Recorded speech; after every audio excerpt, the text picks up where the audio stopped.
like big celebrations when you came up with about 5 minutes left in the last quarter on the prelim. What was that like? Getting to the bench knowing you got through and you guys got in the granny? Yeah, no, it was pretty.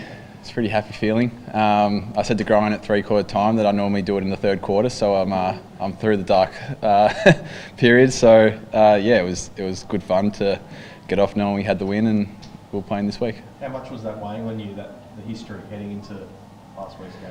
As strange as it is, it was almost like last year, kind of like it was as bad as it could have gotten for me personally. So it was a clean slate this year, so I wasn't too worried about it in the lead up, whereas last year I was pretty anxious about it. So yeah, it was a pretty standard week really, and I wasn't too worried. Max, a lot has been made of Tom's injury. Have you spoken to him since the game on the weekend?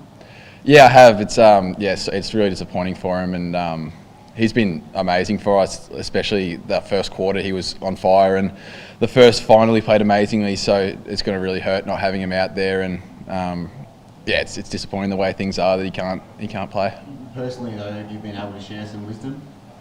A little bit, yeah. He said to me this morning we'll have to have a chat just to, because I guess there's not too many that go through it. So I've got a little bit of experience with it. So yeah, we've spoken a little bit, but yeah, I'm kind of letting him be for the time being. Is it time to change where the bye sits?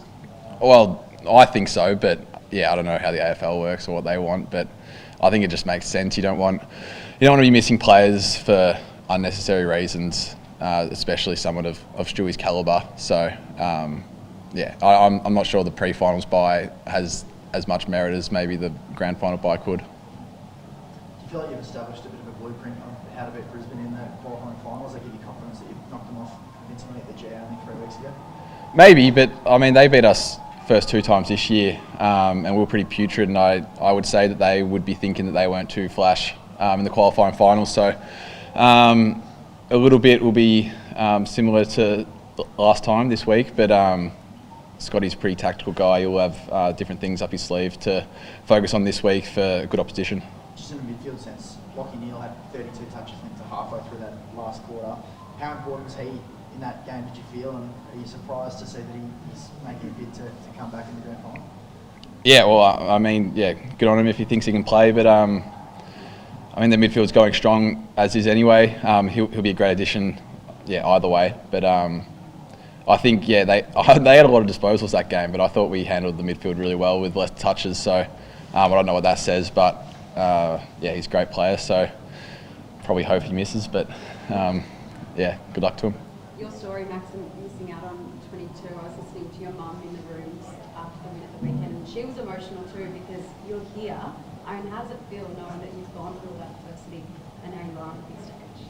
Yeah, no, it's pretty amazing. I keep saying to people that the naivety in me at a young age to think that we won in 2022 it was just going to be easy from there on in. And 2023, I thought we'd keep going and win it again. And I just kind of thought that's what footy was for Geelong. And we missed out in finals, and then I was kind of back to the drawing board thinking, God, are we going to actually play finals again? Am I going to be in a little bit of strife here? But yeah, credit to the boys. We've really turned it around from then, and we've got a lot of young guys in the same boat as me playing in their first grand final. So I'm really excited to be sharing this week with them, and yeah, hopefully we can get a win for them. You mentioned it there, Max. I think it's 11 guys who are having cracked their first flag. Do you think there's that extra layer of hunger? I mean, of course, everyone wants to win. It's a big occasion, but the fact that there's so many of the team who are trying to get their first cup.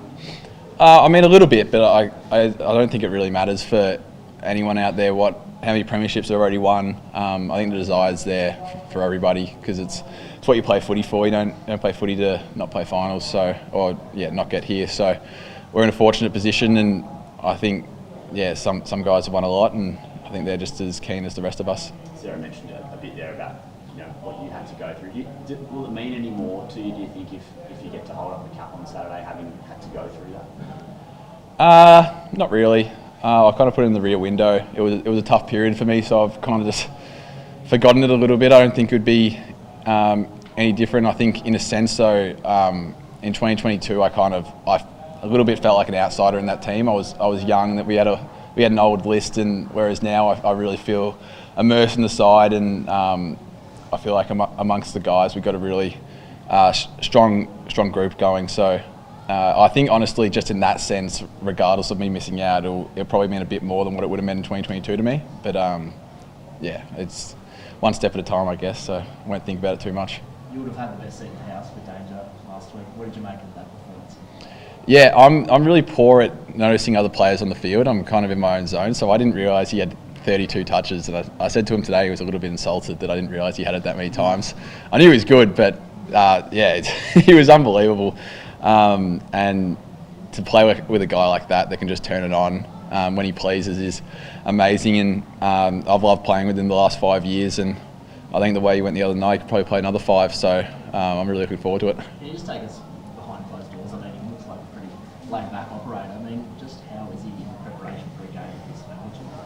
He's very cruisy. He's very relaxed. I think he's got a bit of arrogance that kind of helps him just relax throughout the week and not care about some little minor things that he knows that I'm going to beat the guy next to me on game day. So he's really good for that kind of chilled out mindset that we've got down here, and yeah, we don't stress about the little things going into a game. What about you, Max? How were you with this week? Were you superstitious? Will you sleep well the night before the grand final?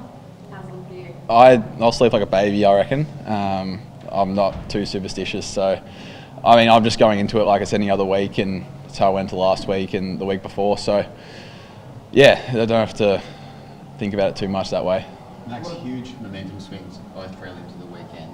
The Lions get 4 or 5 goals in a row up on you in the weekend. What do you say to your teammates in the midfield? Yeah, that's just a time, I guess, that you got to chill out and stem the flow, because you know that they are a great team that can put on goals really quickly, and they made that obvious the other day, and they made that obvious against us in the first final, despite not having them play for most of the day. So that's one of those stages that we go into our different scenarios that we've got in the back of our minds, that if we need to, we can kind of try to slow the game down to our need.